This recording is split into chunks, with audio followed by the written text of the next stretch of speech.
Hello people, this is Eric Cobra and this is Let's Play The Witcher 3 Blind. Last time we were off to find a wight, a spotted wight, but we're waylaid by the mystery of the murdered period role players.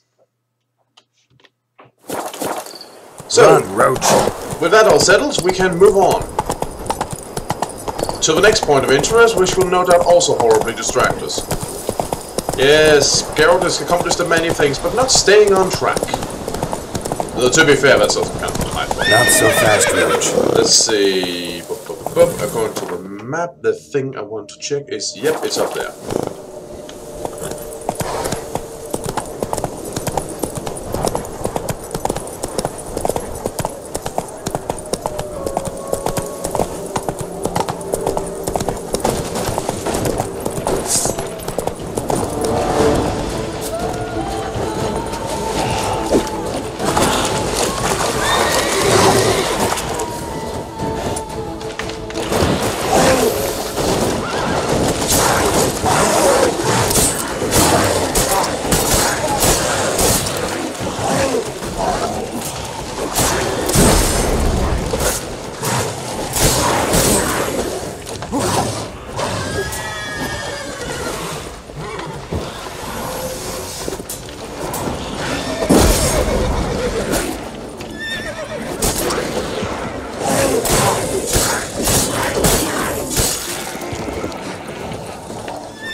I didn't even flinch.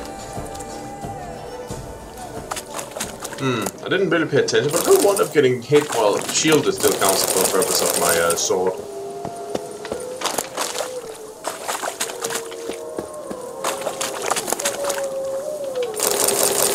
Spoon made of pure gold, eh?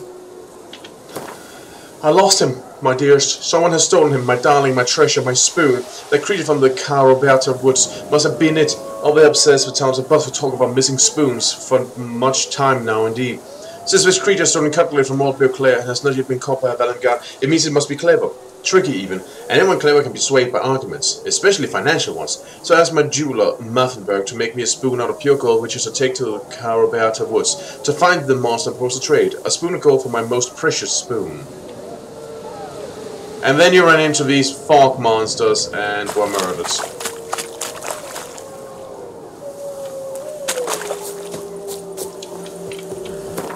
Well, I have no idea if your plan would have succeeded had you reached the place. That's it, Roach. I suppose you should have gotten some people with you to escort you. And now your spoon's mine.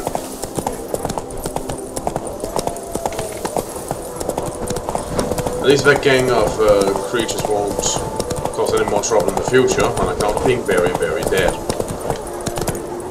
Bar guests. Never a good omen.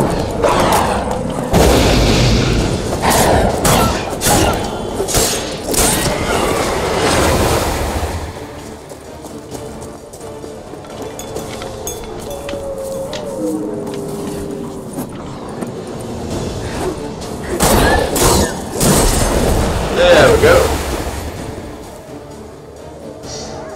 Another upgrade to my sword. That makes me happy. Oh yeah, spoons all over.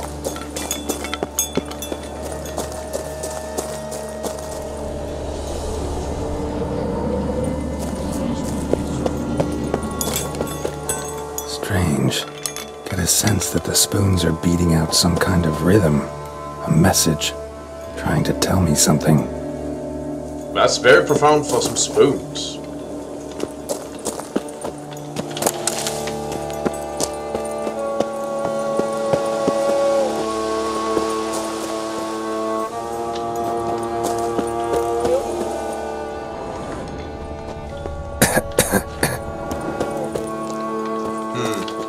Poisonous vapors.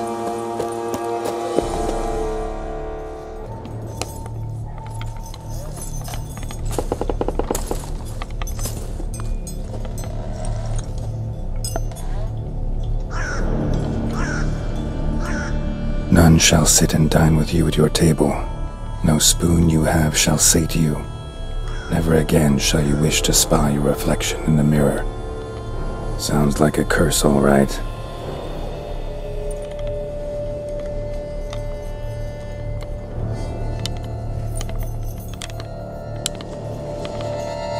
Somebody's clearly obsessed. Regis mentioned the place might be cursed. Can't be a coincidence. Need to look around. I mean, it does look pretty cursed. What a pigsty. Need to search it thoroughly. Find a way to collect some white saliva. White's obsessed. A real collector. Thoroughbred. It sure does like spoons. Spoon's incredible. The craftsmanship. Must have graced a rich man's table.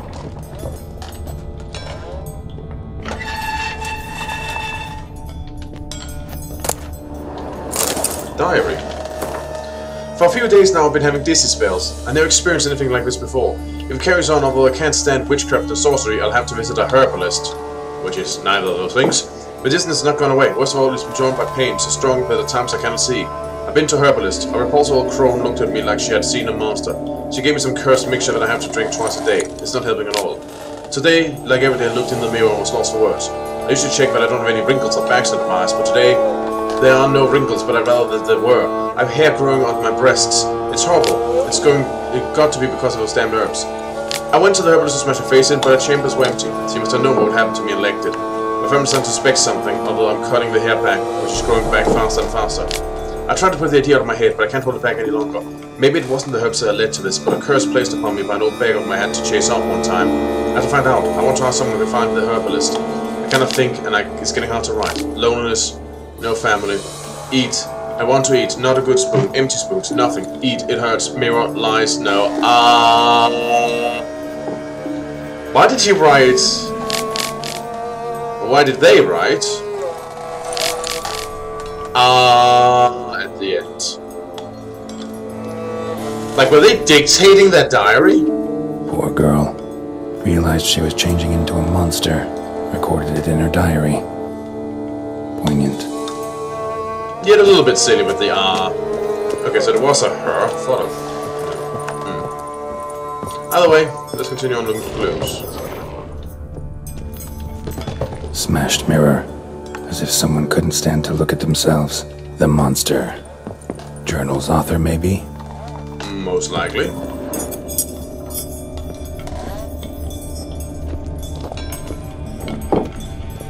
No spoon you have shall sate you. Whatever lives here treated that literally. Still searching for the right spoon. Well, I mean, obviously if it says no spoon, then, you know, no spoon. So what? I guess you'd have to eat with a fork instead? Spoon. Pretty ordinary. Maybe a little old. I noticed the bones over there. A spoon key. Sophisticated crafting. Tag bears a description. White's a true collector.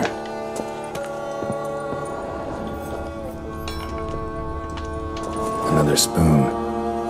Yep, just as normal as the last one.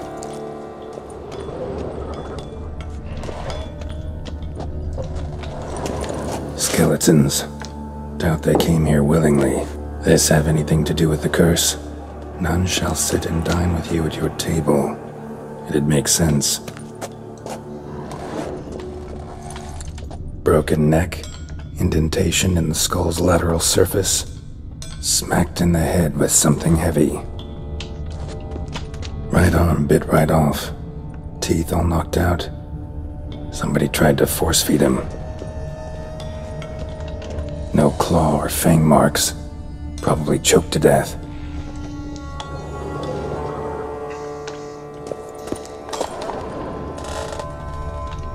Woman's name scratched into this wooden spoon. Romantic.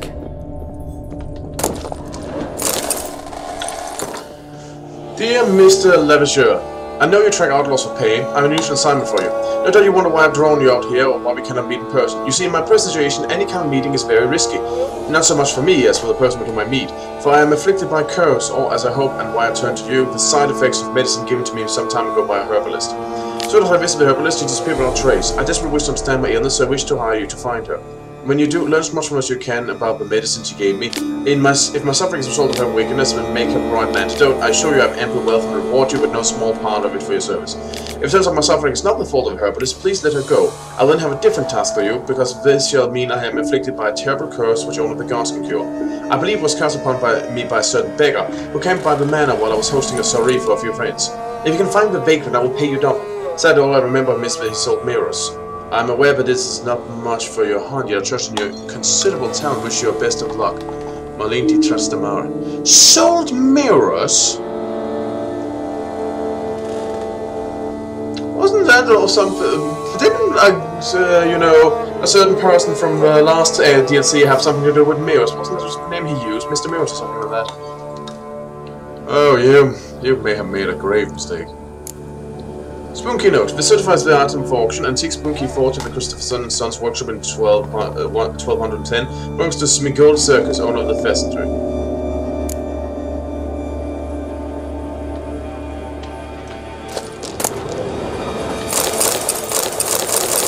And I'll have spoon enough for my estate once this is over.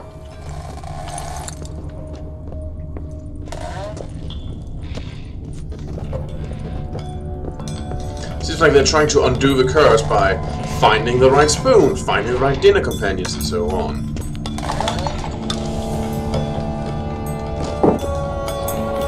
Don't think they're going about it the right way, though. Since this doesn't seem successful, but maybe I'm just being a bit too literal-minded.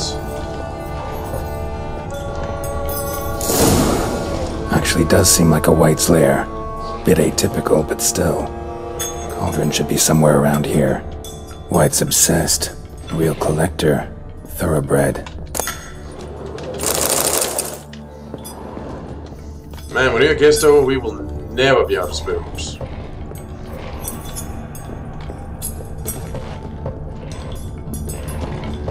Spoon. Pretty ordinary. Maybe a little old. Cauldron I was looking for. Wight's not particularly tidy. Another spoon. Yep, just as normal as the last one. Table set. Wight who lives here is getting ready for some sort of feast. Wight that lives here, definitely afflicted by a curse, and it's been trying desperately to lift it.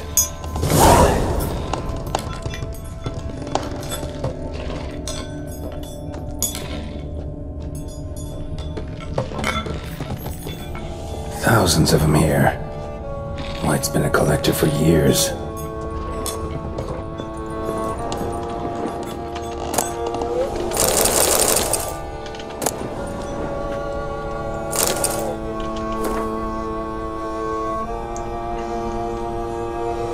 Curses that change a fellow into a monstrous creature exists in the dawn of time. There are a variety of origins and a variety of effects. It normally happens that a mage also casts a curse and the spell changes the subject. It doesn't always happen straight away. Sometimes the person who has been cursed changes slowly bit by bit.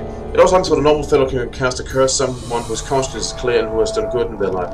Such a person can acquire power, and thus the aggrieved can place a curse on the evildoer. Such curses are strong, cannot be removed easily. Thus everything by which human suffering is atoned is long-lasting and painful. Wight's obsessed. Real collector. Thoroughbred. Spoon. Pretty ordinary. Maybe a little old. The Spoon Horde.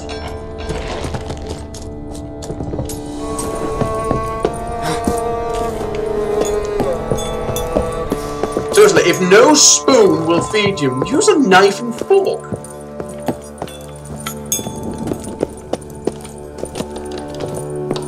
Cauldron's empty, unfortunately.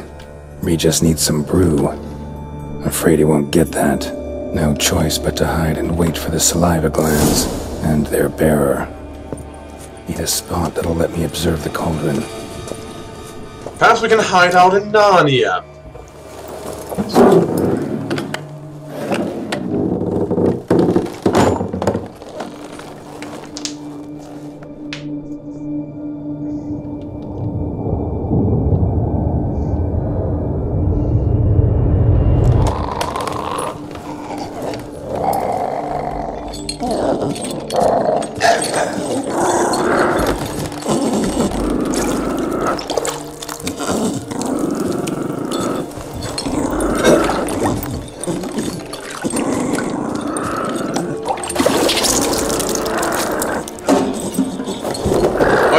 spoon collector.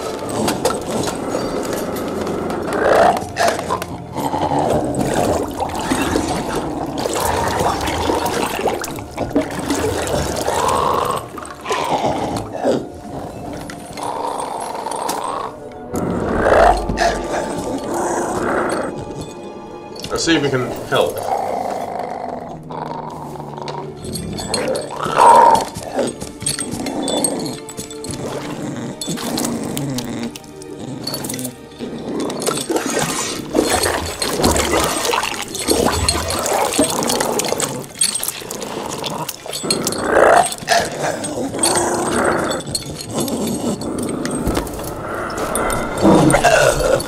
I'm not gonna hurt you. Wanna help? I've seen the words of the curse on the walls. Think I know how to lift it.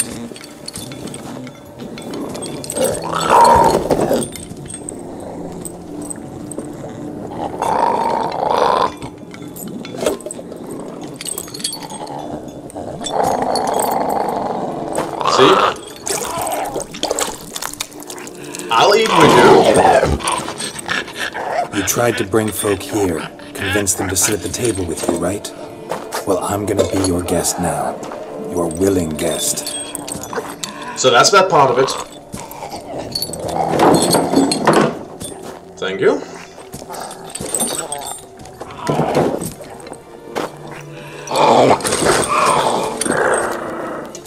Just need a bit for Regis. And now we'll tend to you.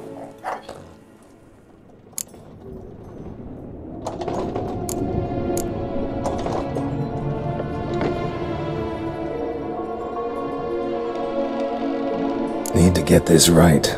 Words of the curse were, none shall sit and dine with you at your table. No spoon you have shall sate you. Never again shall you wish to spy your reflection in the mirror. Well then let's not use spoons. No spoon will work, right? Then let's not use spoons.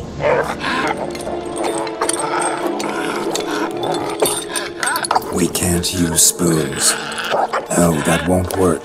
You've been looking for a spoon that would feed you, but there's no such spoon. We need to eat without spoons.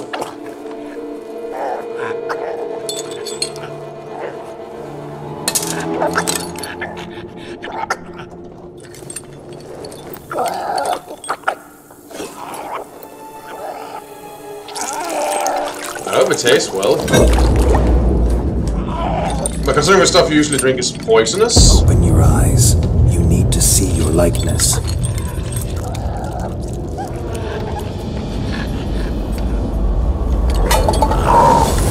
Oh!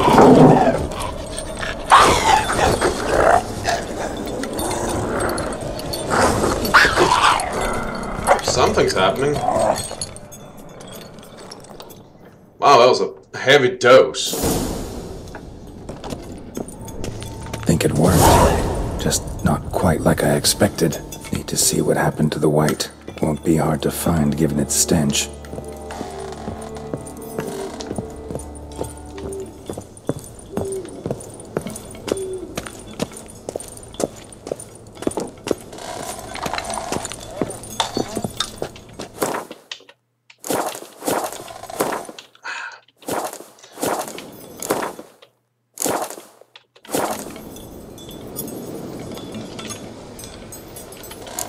Yeah, always forget which one it is to switch your gig to.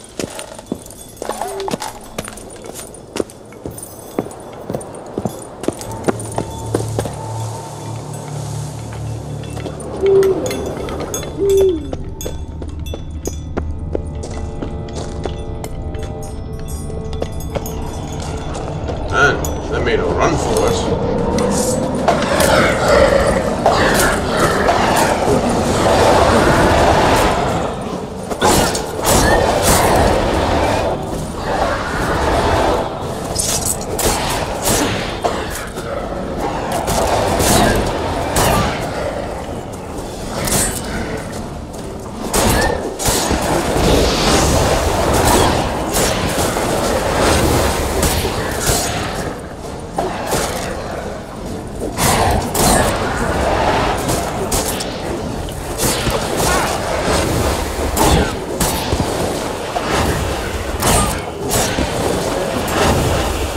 Man, there are so many things flashing there, I can right now see what's going on.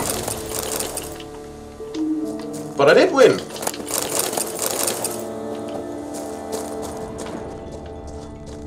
Wow, you're even allowed to stomp past with bar guests.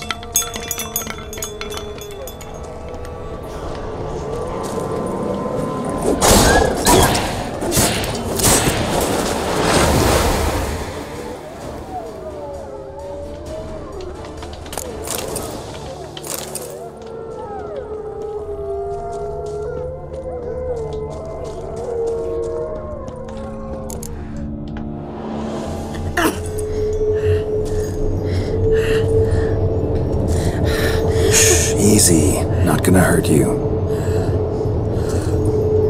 Eat. I must eat.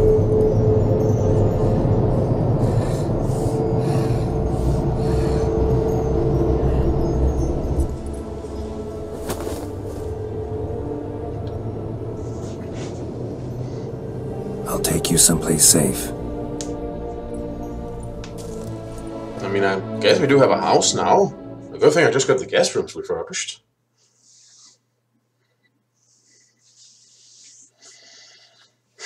I mean, if they're not done refurbishing those, you can sleep in my bed. I'm out most of the time anyway.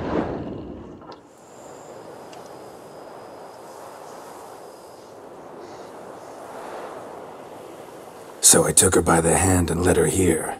Seemed the only sensible place for her. You did the right thing, sir. She should recover quickly here. Thank you. Don't worry, sir. I shall see to everything.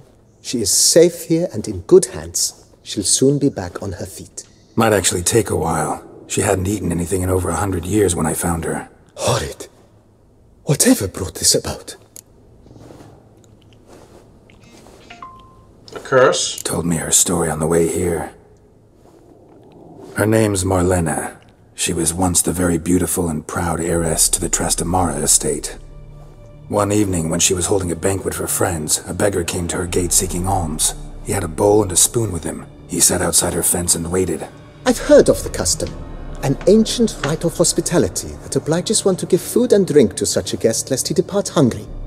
To neglect the custom is to bring great misfortune down upon oneself. Marlena didn't care a whit for the old customs. She drove the man off, saying she'd rather feed the leftovers from her feast to her dogs than to give the beggar anything. The beggar then broke his spoon, cast a curse. She was beautiful, so he said she'd never wish to look at herself in the mirror again. Since she adored feasts, he swore no one would ever wish to sit and dine with her. And as she even refused him the crumbs from her table, he swore she'd never find a spoon in the world that would sate her hunger. A harsh punishment. I imagine lifting the curse was hardly simple. Funny enough it was, but not for her. Curses are tricky. They play on irony. Always gotta figure out what the catch is. Marlena had spent decades looking for a way to lift it. Transformed into a wight, she stole spoons and lured folk into her home, trying each time to get them to dine with her. Didn't work. So what did? Someone had to sit down and share a meal with her, of their own free will. They had to eat without using spoons, and make her look at her reflection. That's it? That was all it required? Simplest solutions are sometimes the last that come to mind. Besides, when you're a wight, it's pretty damn hard to find willing human company for a feast. I imagine so. But, most importantly, it is now over. Please, don't worry. She will be in good hands here. Didn't know that she misunderstood things. Thought that she had to find some sort of magical spoon solution rather than not eat one, but anyway, house renovation's coming along. Starting to really like this place. Maybe we should keep going, refurbish some more. What do you think, BB? As you wish, sir. Shall we see to the house or the grounds this time? I think the grounds. Starting to get into this whole renovating thing. There must be other things we can improve. Provided we preserve the grounds Beauclervois stylings, and on condition that you are not considering something like, digging vast holes in which to store monster carcasses or bury cursed treasure, I am very much in favor, sir. Is it because you suspect I do that, or is it because that's something people have done? Well, I would like the herb gardens to get back up and running. So, sometimes I have to brew a potion, but I can't find the herbs I need growing anywhere nearby.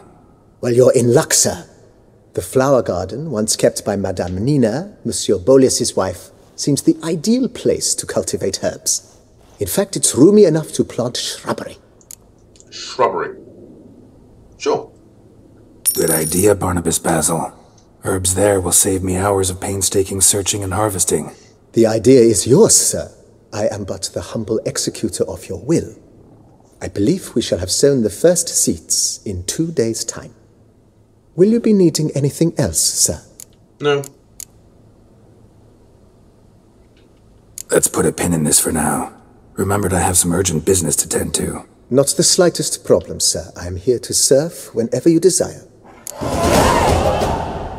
Oh, level up.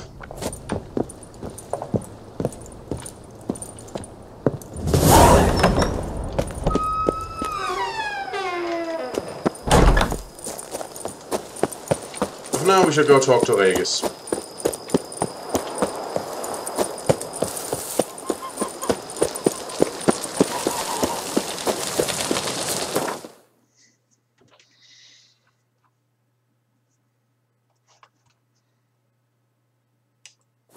He is probably awaiting his spit.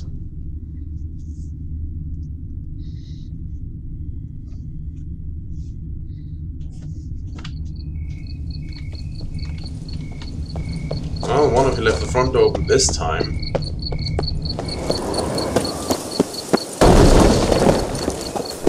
That sounded like something.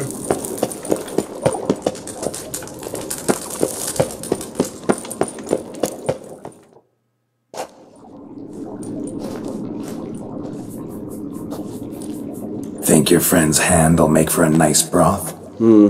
You've clearly honed your sense of humor. But we are not cannibals, Geralt. I took a fragment of tissue from the hand. It will suffice to prepare some resonance. What did you do with the rest? I cremated it, as our codex commands. A raven told me you'd acquired the necessary ingredient. Oh, very helpful. Pretty helpful creatures. Calling them often? I try not to overdo it, but they can be so useful, as they were now, when I merely needed to be sure I could arrive in time should things go sour. Managed fine alone, but thanks for the thought. Gonna need much longer to finish brewing resonance? Mentioned the last ingredient, too. What about that? Nice hat on the skeleton, by the way. That, I fear, might prove troublesome. You see, to use the concoction to summon the memories of one, the solution must contain the blood of another specimen of the same species. Shouldn't be a problem. I happen to know a higher vampire who should be willing to help. Right, Regis? It's not that simple, I'm afraid. While you were away, I tried my damnedest to identify a replacement, but, alas, none such exists. Not sure I understand what the problem is. Can't we just draw some of your blood? The blood must be in an agitated state. As I'm certain you know, higher vampires can change their corporeal shell. As our flesh changes, so does our blood's chemical composition. To make a long story short, I shall need to induce in myself a state of strong psychokinetic arousal. In brief, madness, rabidity. And that stands to be very, very dangerous. Oh. Well, dangerous for you or dangerous for me? Dangerous? Why? I mean, you'll still be you, right? True, but I should be highly agitated, in a state of fury. You know better than I that fury cannot be controlled. If you've ever seen an enraged vampire, you know very well that all who find themselves nearby will be in grave danger. How will we handle that? I'd rather not have you lunge at me, claws extended. That makes two of us. But worry not. I've thought it through very thoroughly. Details to follow soon. Oh, thank you. And can you give us a... So what do you want to do? We shall visit Tesha Mudna, an ancient vampire estate. There we will find cages suspended in the air. I will enter one, be confined. You will lure beasts there. Beasts you will then kill. The bloodletting should prove profuse. Abundant enough so that the blood scent will drive me mad. Wild. Well, tell me more. Tesha Mudna. What's it like? It is a place of torment, a torture chamber. Long ago, shortly after we'd arrived in this world, one among us named Kagmar developed such a taste and lust for human blood that in one night he could imbibe an entire village. Oh, jeez. This brought trouble on the entire species. Common folk wearied quickly of living in constant fear. They began to hunt us, seek the aid of mages and witches in tracking us down. So what? Not like they could ever hope to kill you. But they were bothersome.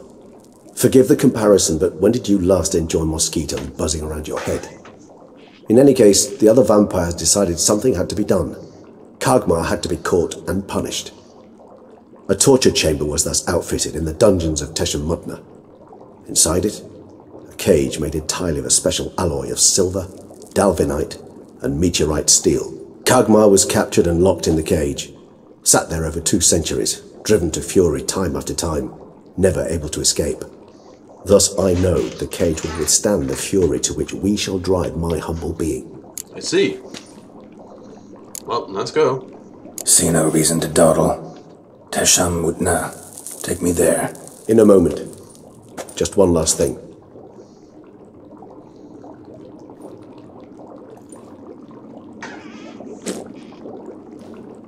What was that? Blood. Oh, the last favour the Raven did me. I've also taken some Sancurium, a solution that sharpens one's sense of smell. 1 drop of blood shall smell like a gallon to me now. You crazy? You're a recovering addict. Your outrage warms my heart, Geralt, but you must remain calm. I had no choice.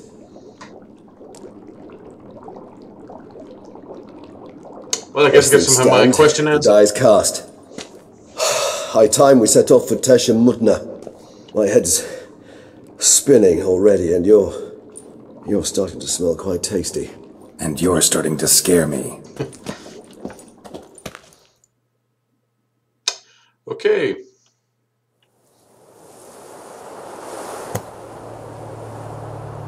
Another picturesque castle ruin.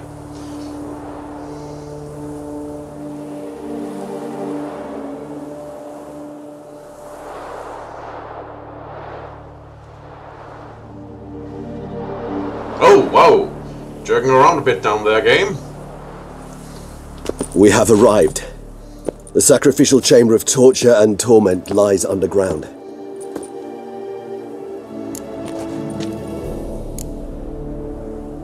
Well, I mean, if he didn't want to do this, he probably wouldn't already have taken blood and drugs and so on, so lead the way. You lead.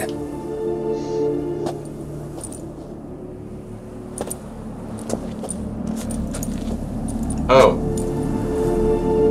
That looks recent. Scurvers must be getting close to their feeding ground. Correct. I told you there'd be danger.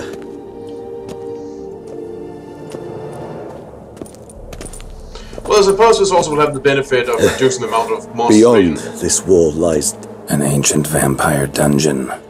Seen a lot of things in my time. Nothing quite like this, though. I feel honored. A man with such a wealth of experience, yet I'm about to show him something new. Now, to open it.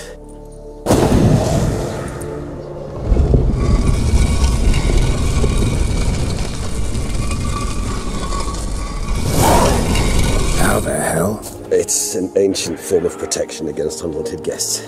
The mechanism which releases the latch reacts only to a higher vampire's blood. Tricky mechanisms, a vampire hideout, fortified, secured. Must have been important to your species once, Toussaint. It shall always be so. During the conjunction, the gate from our world into this one opened upon this land and no other. This was the first place we saw. Well, I'm happy to get this insight. Human husbandry and care? This for real? The author observed humans, their behavior, over the many years he spent breeding them. Morally suspect that it may be, it's a thorough survey of the topic. The most important aspect of raising human livestock is to provide the herd with conditions that on the one hand guarantee their survival, but on the other hand do not extend too far beyond the minimum need for that survival. It should be borne in mind that people are creatures bestowed with great intelligence, or rather cunning and instincts, but allow them to gain as much as possible from their environment. In terms of husbandry, this means humans will always try to obtain more than we give them. It is recommended therefore to provide each individual with a place to sleep, a meal twice a day, and permanent access to water. These conditions, which might seem luxurious to some, ensure the optimal production of high-quality hemoglobin, more detail on diet in later chapters. Also essential is access to air, without which humans die within minutes. There is no need to be concerned about the ability of human livestock to multiply under conditions described above. If they ensure that minimal existence and male and females are mixed, they will copulate irrespective of whether they are in captivity or not. It is worth mentioning here that there is a school of thought that suggests treating human livestock with greater freedom and care, including one that with better quality fodder and a certain degree of freedom. This allegedly ensures a greater amount of favorable elements in the blood and make it tastier. However, it is worth mentioning that this method of husbandry is much more difficult and requires emotional bonding techniques, which will be discussed in the following chapters. I must admit, this is fascinating. I'd actually read a whole book like this.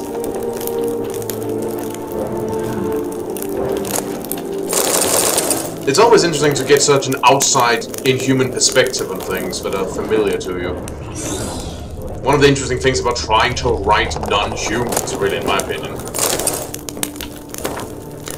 I am he who serves the tribe. Exalted above men, I renounce human weakness. Uplifted above men, I become keeper of my flock. Filled with strength, I turn my sword against the enemies of the tribe. I am master and slave, I am executor of the will of the tribe. I accept this sword and this armor so I may serve the tribe. Fascinating.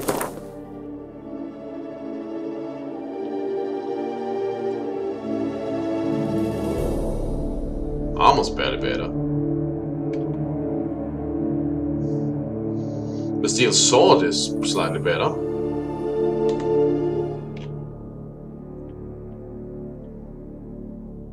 And I know a bitch to moan a lot about this. I actually accept that this is better. Rather than some random fucking common sword I found in a chest. Oh. Well, ain't bad, though, to say. There's evil here. Death hangs in the air. Yes. A great many beings have breathed their last here. Including that fella. Okay, you know what? The door mechanism is smart, but you do realize that anyone with the right tools could just clip through that up there.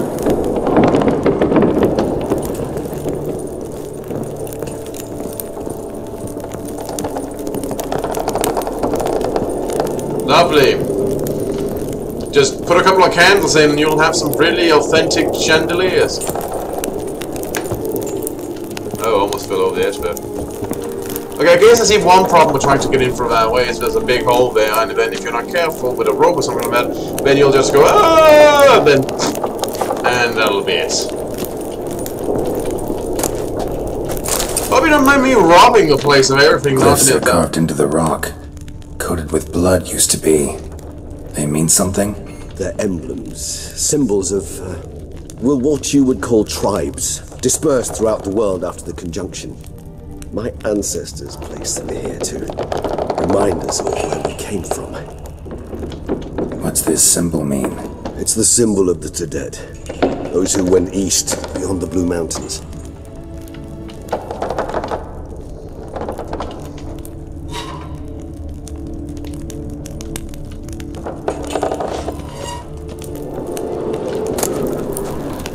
Seems your kind assembled a peculiar little library. Battery cage versus free-range humans. In recent decades, many of us have come to believe that a much more effective way of obtaining good quality human blood than hunting individuals is the systemic control of husbandry. Apart from the obvious advantages, such as being able to control what the flock eats and the ability to crossbreed specific individuals to obtain offspring with the best hemoglobin, another clear advantage to breeding human flocks is that domesticated humans held in confinement, as opposed to those in their natural habitats, villages and towns, become less aggressive and therefore less troublesome. When it comes to farming humans, there are various schools, of which two seem to have gained the widest acceptance in recent time, namely battery cage and free-range husbandry. This thesis describes in detail the advantages and disadvantages, as well as the methods of carrying out each type of breeding. As an introduction, it is worth mentioning the basic differences between both types. Battery cage human husbandry, described very accurately in detail in the book Human Husbandry, is placing of several male and female individuals in a closed restricted space, with permanent access to air, food, and water. This form of breeding differs from free range in that the flock is not permitted to leave the breeding area and is held captive the entirety of their lives. Free range, on the other hand, involves leaving the flock in its natural habitat or creating a habitat that simulates it closely, in effect creating villages, more on which can be found in the chapter Human Villages, establishing and growing a herd, and then making the herd psychologically or physically dependent on its owner. The most effective method for making a human individual dependent is guaranteeing its safety and permanent access to high-quality feed. Worth adding that a human that trusts its owner does not feel fear and does not defend itself when having its blood drunk, which limits the production of noradrenaline and cortisol, which have a negative impact on the taste of blood. Furthermore, it may happen that a domesticated free-range human may feel certain pleasure when its owner drinks its blood, most likely associated with sexual tension, which causes intensification in the blood's flavor.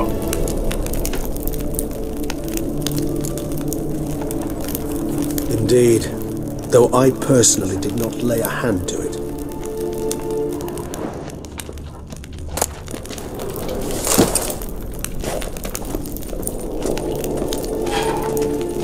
Cells? Who for? Disgraceful. Excruciatingly so, this particular page from my history. I'd rather not summon the demons of the past if it's alright with you. I mean, I can kind of make a guess. But, you know what? If a vampire could provide me with all the essentials I need and so on, sure, take some blood every now and then.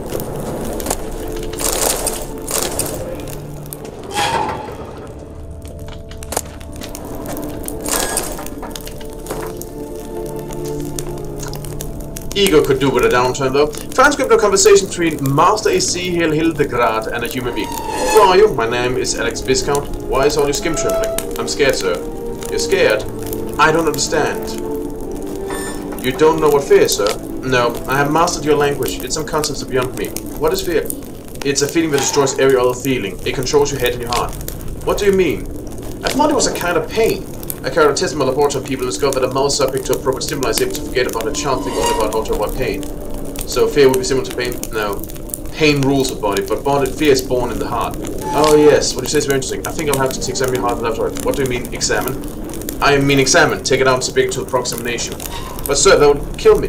Yes, your mortality is a great inconvenience, but it was not me who created your species. I'm not responsible for its excessive frailty. The conversation was carried out in human language, and surgery was written down. The transcription does not need translating. Oh, jeez.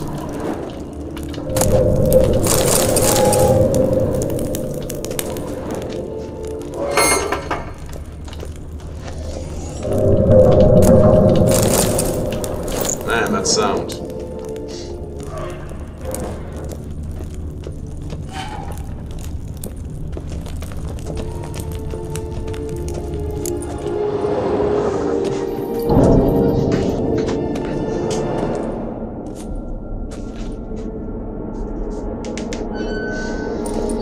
Charming place.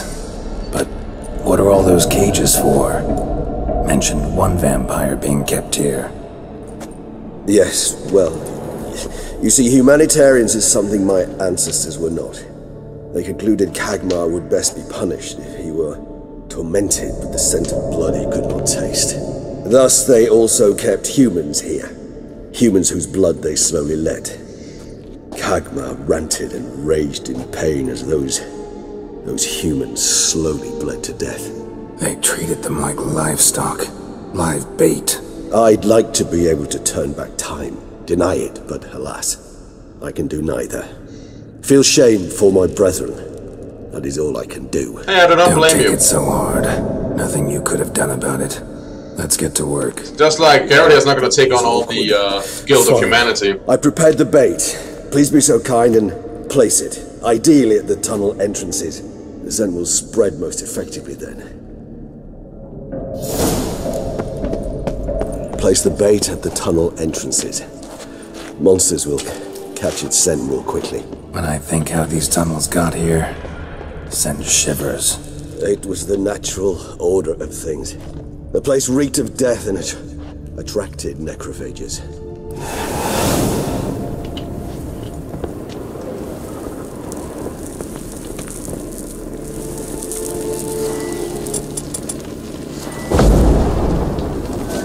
Go. Now I can actually work here. Whoa.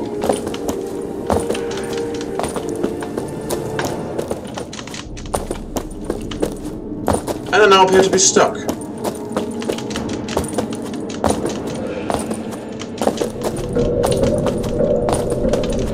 What the fuck? Help! I'm being taken by a monster, I guess. But I can't fucking move. I must have lost autosave. Seems like it was a mere moment ago, fortunately. Otherwise, that could have, that could have been very unfortunate. Alright, Geralt, place of 8. I'll just open this cage and go. Geralt, what are you doing? Help! I'm being forced into the wall! Yeah, that's some witcher trick there, Geralt. And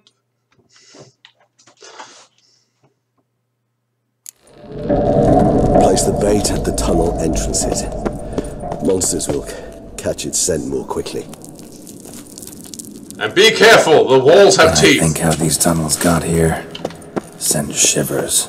It was the natural order of things. The place reeked of death and it attracted necrophages.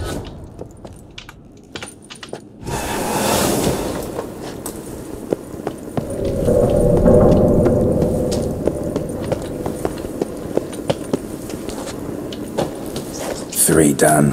One left. Think this'll work? I certainly hope so. Its stench is so thick, I wager it carries clear to Novigrad. Oh.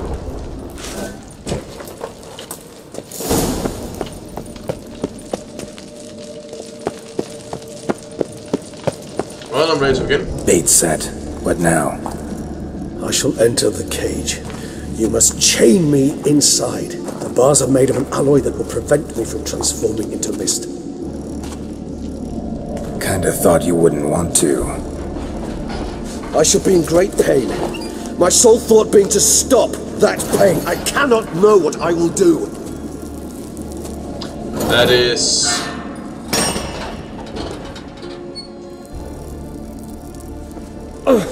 We must hurry. The beasts have caught the scent, also my head. I started spinning. That the blood? Someone who's never experienced a vampire's bloodlust does not know the true meaning of thirst.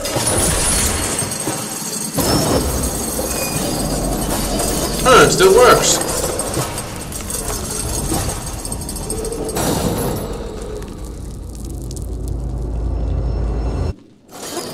Maybe we need a safe word. You know, something you'll say when you can't take it anymore. And what would you do once I uttered it? Don't know. Calm it down. Somehow. Please.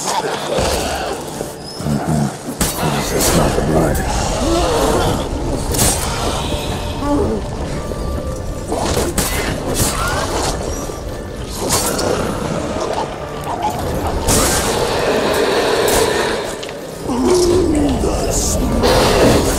Oh, that's a big line.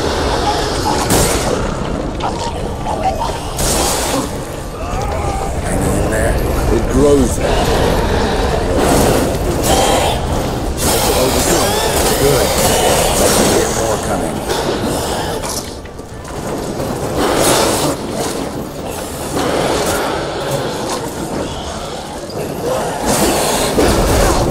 Will all of you stop moving?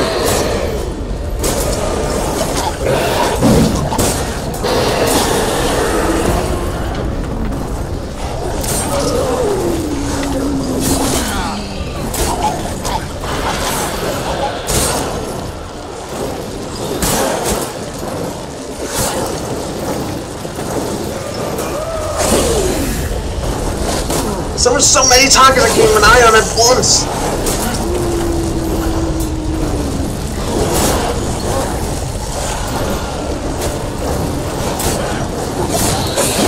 And Geralt keeps fucking changing targets when I want looking in a random direction.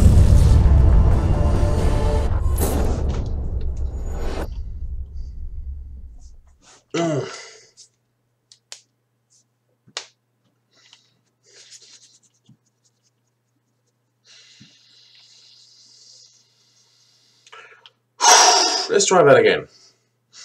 Let's see if we can avoid Geralt constantly re-choosing who he wants to fight.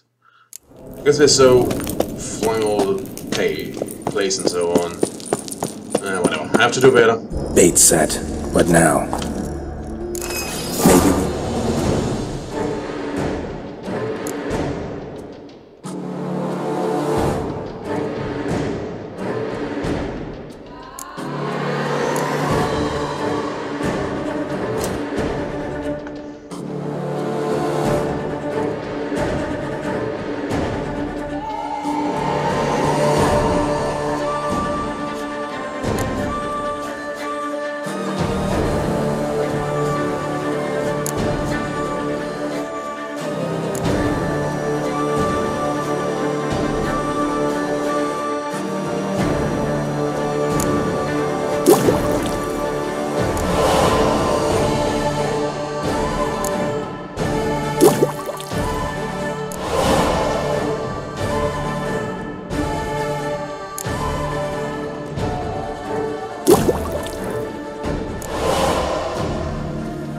There we go.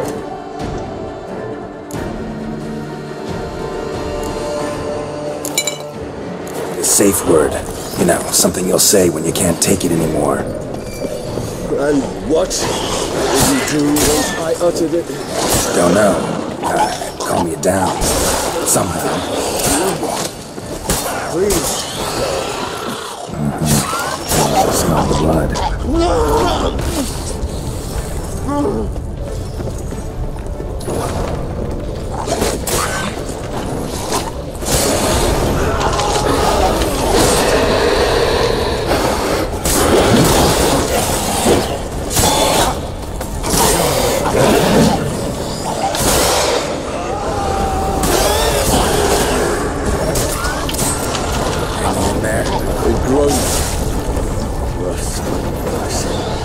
I shall overcome. Good. I can hear more coming.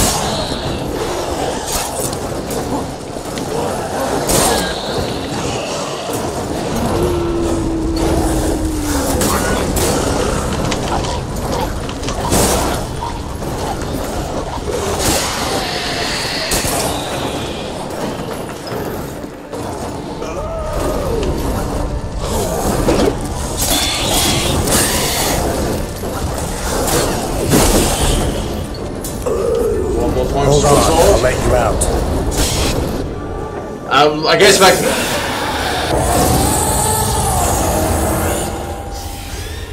I guess it was gonna skate off.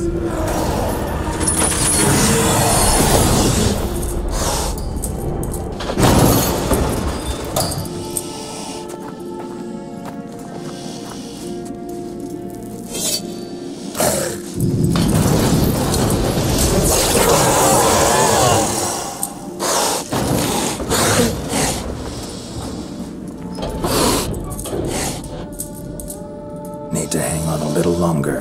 Blood'll dry in a few hours. Scent won't bother you anymore. He looks bothered.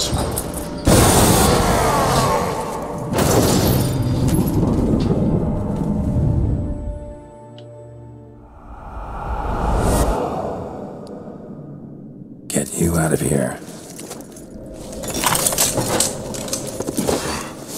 The concoction. Oh wow.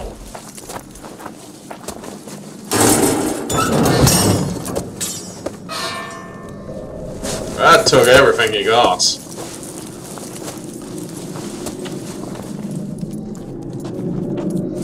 You can't finish it in this state. Tell me how. I'll help you. Also, we'll need to jump something like that to get out. Maybe I'll just throw you up there and crawl after you. I don't know.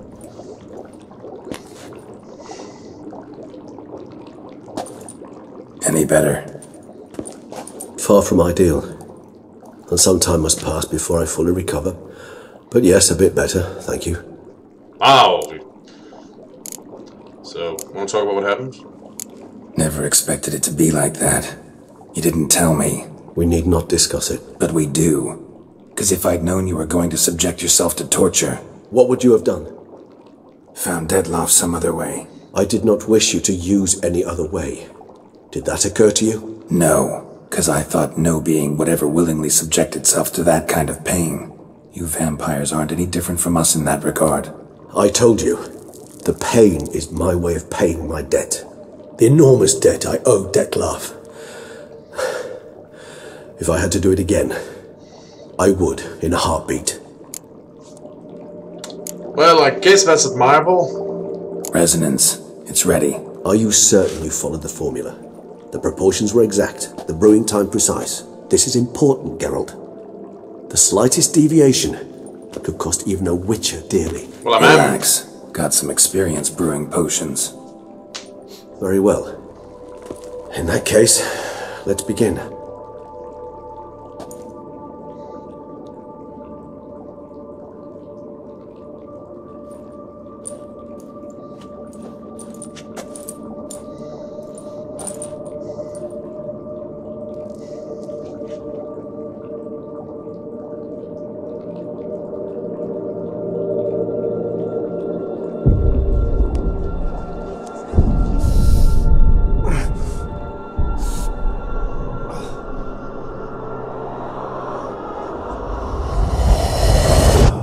I think we see.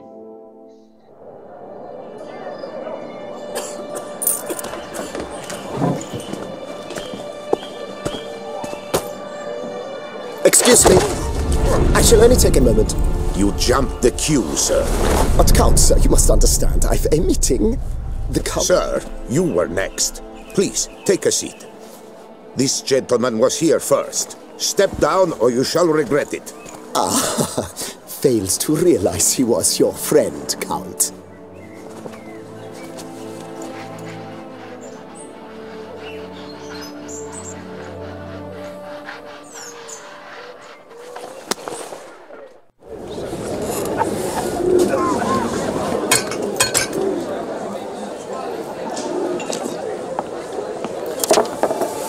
It was then I ordered him to give up his seat and step off the stand. If only you'd seen his face. We got him good, didn't we, Dettlaff?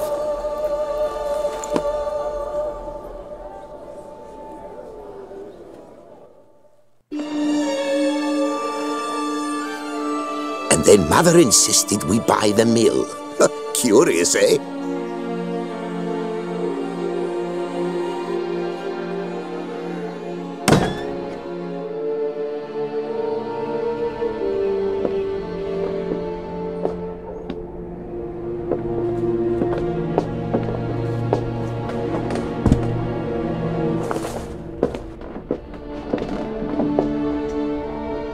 But at least I've a yarn to spin for friends and associates.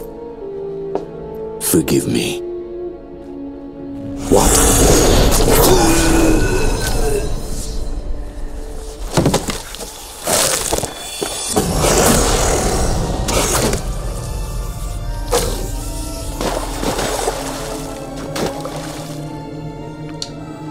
Yep.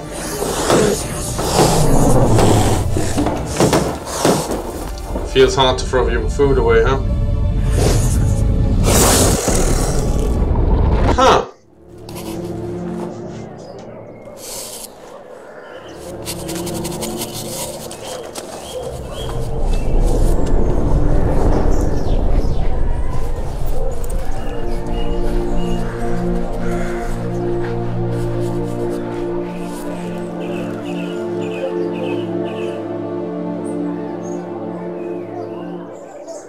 He cut his own hand off.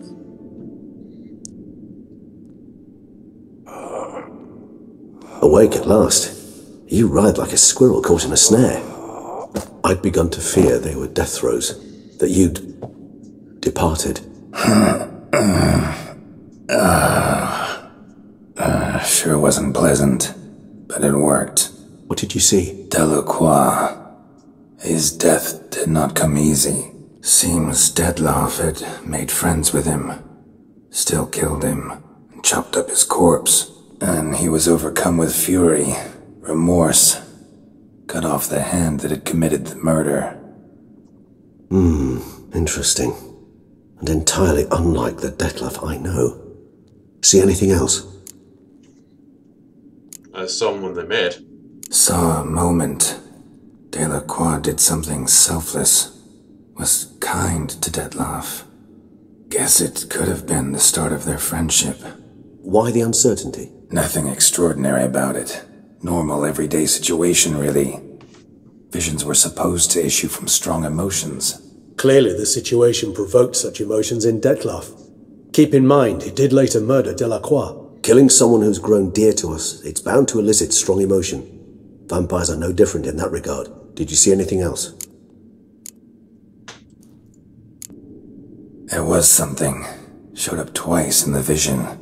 The bootblack stand. Dettlaff first met Delacroix there. Went back after the murder, actually. Peculiar. Stand was somewhere in the port district. And the bootblack acted as if he knew Dettlaff. That would be even odder. Perhaps we should have a chat with the lad. Though I would expect no breakthroughs. It's our only lead. I'll go talk to him. Coming with? I shall join you later if it's no trouble. I don't yet feel strong enough to venture out. Hey, that's perfectly fair, man. Rest up. Be back as soon as I learn anything.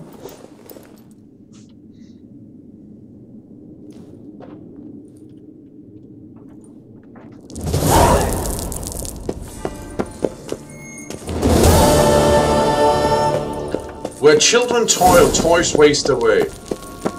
Well, that's a cheerful tale.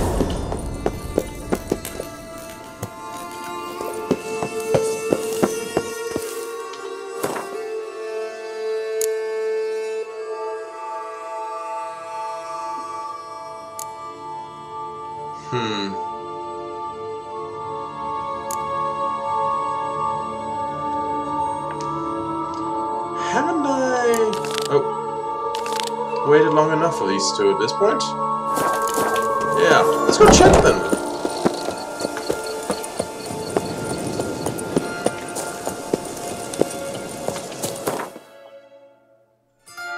It's not that far away. It should be just a short whistle to clear that up.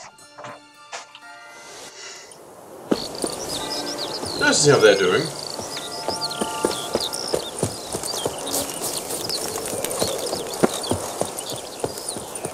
Ah, this place looks beautiful in the morning. The Witcher's not nearly as nasty as they make him out to be. Hey, you two. Oh, Witcher, greetings. Kind of you to come. Matilda and I, we've a surprise for you. Really? You seem to be doing well here. You two seem to be getting along. We are.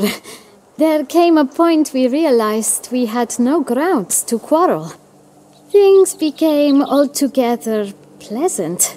And a bit spicy. Romantic. Quite. Right. Got it. Needn't say more. Glad things are going well for you. What's the surprise? Suspected so much. Some new monster I need to kill? No, something far more pleasant. We've produced a wine. According to the best sommeliers, it might just dethrone Est. We owe this success to you. So, if you'd agree... We'd like to name it after you. What shall we call it? Wouldn't call it my... You know what? Butcher Blaviken doesn't work. White Wolf works fine. Yeah, that would be a cool name for wine. Why not White Wolf? Wild, with character. It fits perfectly. If you wouldn't mind, we'd like to send a few bottles to your home every so often. I'd be honored. Thanks. No, we thank you. Take care, Witcher. You're welcome. The Grapes of Wrath stomped.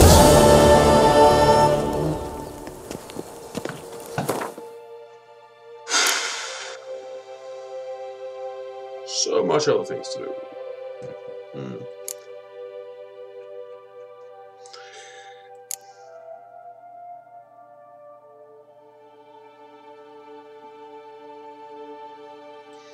I plan to pick this up at some point. Can't bloody well remember when.